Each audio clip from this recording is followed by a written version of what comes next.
Hello folks, the Y Guy here again. Welcome to my home on this very beautiful autumn morning. The name of this video is called The Y Guy Asks, Did God Really Say? You know, no, I'm not the serpent in the book of Genesis, okay? Even though a lot of Christians think I am, all right? Well, putting that aside, please note that this person that I'm about to quote, he doesn't believe in hell.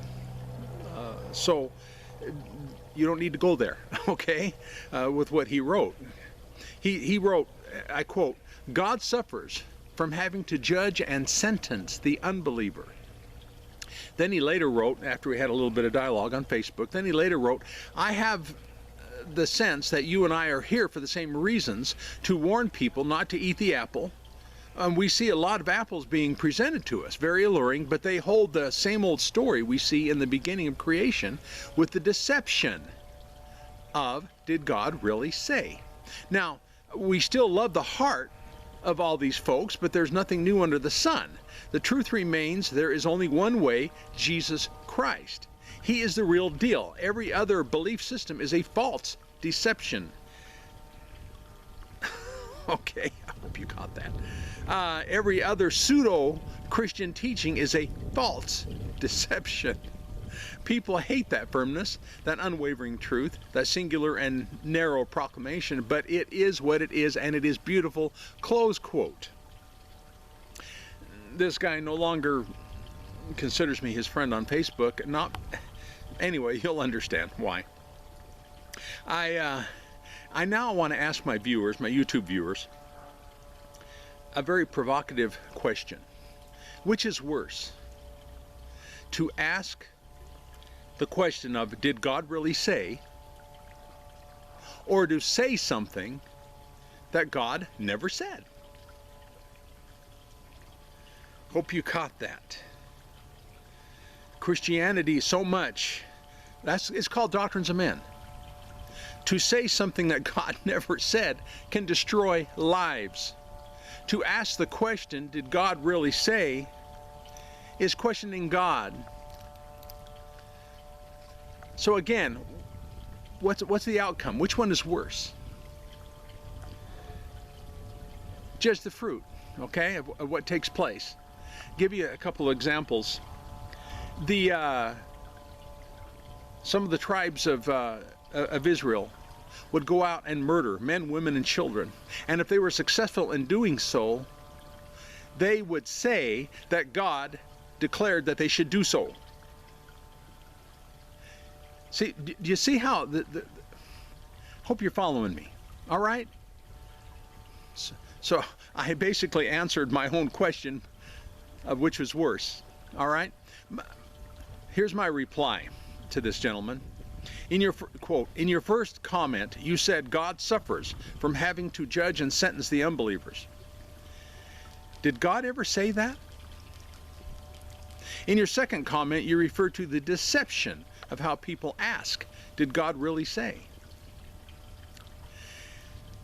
Also consider this, did Jesus really say? In John 5:22, that the Father judges no one, but has given all judgment to the Son. Jesus also said in John 3:17, for God did not send the Son into the world to judge the world, but the world would be saved through him. And Jesus didn't even stop there, but he pushed the issue. In John 12:47, if anyone hears my sayings and does not keep them, I do not judge him, for I did not come to judge the world, but to save the world. Close quote. Anyway, my response to him. You know, I'm not saying that this guy was wrong. I'm really not. But things just aren't adding up. Is God going to punish unbelievers for their sin of unbelief when Jesus paid the price for all sin, which would include unbelief? You see? Or is God going to punish people for something that he's responsible for doing to them in the first place? Mentioned in Romans 11:32, for God did shut up together the whole to unbelief, that to the whole he might do kindness. Close quote. I realize that this is in context to the nation of Israel.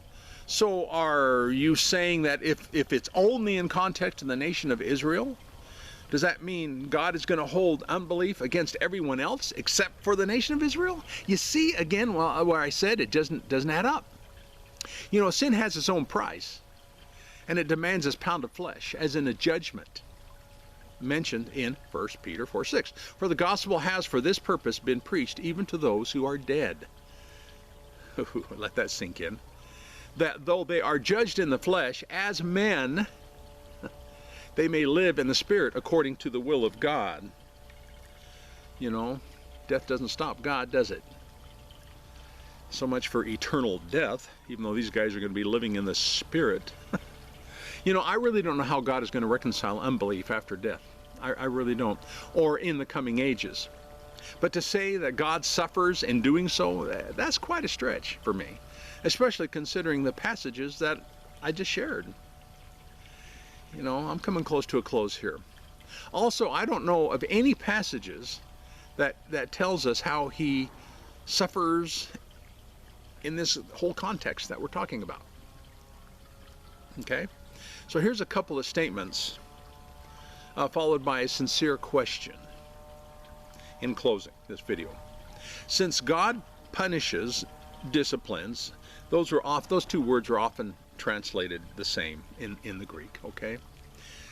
Anyway, since God punishes, disciplines those he loves, and his love isn't going to stop when we die, is it?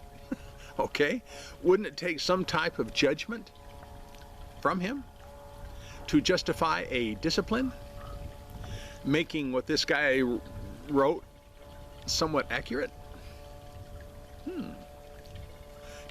Just a thought, okay? I really don't know. Even so, in the context of the afterlife, I think the God-grieving suffering aspect is a little over the top. I really do. So, in closing, here's my opinion.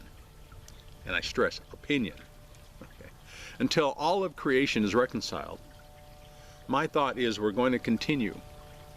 We're going to continue making mistakes, regardless if it's in this lifetime or the next. Why?